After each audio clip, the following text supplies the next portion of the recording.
Maraming salamat sa inyo, sa hard work ninyo. At bukod dyan, yung sakripisyo ninyo para sa mga mahal ninyo sa buhay. At ipagpatuloy nyo lang yung paninilbihan sa ating komunidad at sa pamilya ninyo.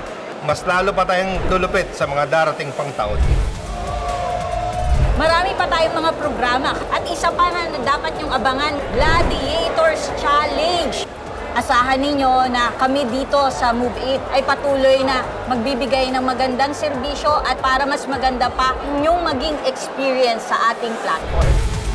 Mga katropa, abangan po natin yung mas magandang driver benefits natin at lalo paano natin papagandahin palalo yung mga incentives natin para sa inyo. No? Patuloy lang po tayo sa biyahe. Salamat po katropa. Sama-sama tayo sa pag-asenso. Enjoy ninyo ang gabi na to. Araw nyo to. Araw nyo to. Araw nyo to.